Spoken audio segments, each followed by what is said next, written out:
నమస్తే, welcome back to my channel. ఇట్లు మీ మా సౌజన్య. చూడండి, గోరింటాకుతో వచ్చేసాను. చూడండి ఎంత ఫ్రెష్గా ఉందో గోరింటాకు.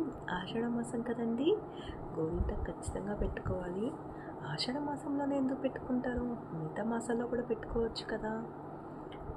ఆషాఢ మాసంలోనే కాదండి, మిగతా ఏ మాసాల్లో అయినా గోరింటాకు పెట్టుకోవచ్చు. కానీ మాసంలో పెట్టుకుంటే ఏంటి విశిష్టత, దానివల్ల ఉపయోగాలు ఏంటి, దీంట్లో ఏమేమి పోషకాలు ఉంటాయి, అవన్నీ మనం గోరింటాకు పెట్టుకుంటూ మాట్లాడదామా? సరే, పెట్టుకుంటూ మాట్లాడదాం. ఆ లోపు మీరు సబ్స్క్రైబ్ బటన్ని క్లిక్ చేయండి, గంట కొట్టండి, ఆల్ అనే ఆప్షన్ని సెలెక్ట్ చేసుకోండి. అప్పుడే నేను చేసే వీడియోస్ అన్నీ మీ వరకు చేరుతాయి.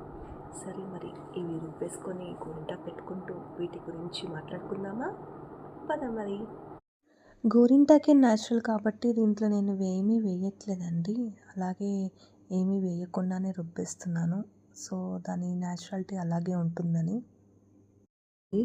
చూసారా, నా చేతి ఎంత రెడ్గా అయిందో. మిక్సీ పట్టగానే మొత్తం గోరింటాకు అంతా నా చేతిలో ఉన్నట్టు లేదు. ఇప్పుడు మనం గోరింటాకు గురించి తెలుసుకుందామా? గోరింటాకు అసలు పేరు గౌరీ ఇంటి ఆకు. అది పోను పోను గోరింటాకుగా మారింది. ఇది స్త్రీ గర్భాశయ సమస్యలను తొలగిస్తుంది. అరచేతి మధ్యలో స్త్రీ గర్భాశయానికి రక్తం చేరవేసే నాడులు ఉంటాయి. దానిలో ఉన్న వేడిని మొత్తం తొలగిస్తుంది ఈ గోరింటాకు. అందుకే మన పెద్దవాళ్ళు అన్ని దూరదృష్టితో ఆలోచించి ఇవన్నీ మనకి చెప్పారు. ఈ గోరింటాకు పెట్టుకోవడం వల్ల శరీరంలో ఉన్న వేడి పూర్తిగా తొలగిపోతుంది. అందుకే మనం గోరింటాకు పెట్టుకున్న కొద్ది సమయానికి మన చేతులన్నీ చల్లగా అయిపోతాయి. అందువల్ల గోరింటాకు స్త్రీలు మాత్రమే కాదు, ఎవరైనా పెట్టుకోవచ్చు. ఇదిలా ఉండగా కుంకుమ చెట్టుకి ఒక సందేహం కలిగిందట.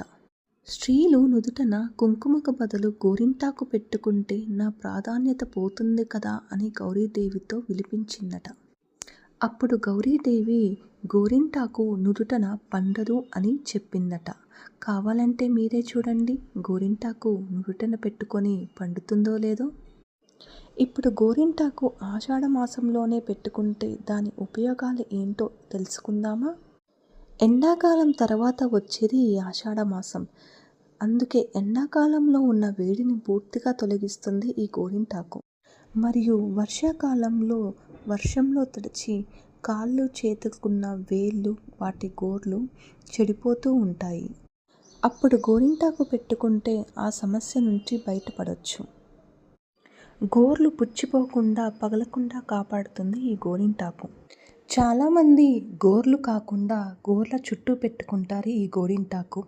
అలా కాకుండా గోర్లకు కూడా ఈ గోరింటాకు పెట్టుకుంటే అందంతో పాటు ఆరోగ్యంగా ఉంటాయి చేతి గోర్లు. ఇది కదా మన గోరింటాకు గొప్పతనం. ఫ్రెండ్స్, మీకు ఇంకా గోరింటాకు గురించి ఏమన్నా ఇన్ఫర్మేషన్ తెలిస్తే నాకు కమెంట్ సెక్షన్లో కమెంట్ చేయండి. లాస్ట్ వరకు చూసిన మీరందరికీ చాలా చాలా థ్యాంక్స్. మరిన్ని ఇన్ఫర్మేటివ్ వీడియోస్ కోసం ఇప్పుడే లైక్ చేయండి, షేర్ చేయండి, అలాగే సబ్స్క్రైబ్ చేసుకోండి. ఇట్లు మీ మా సౌజన్య. బాయ్.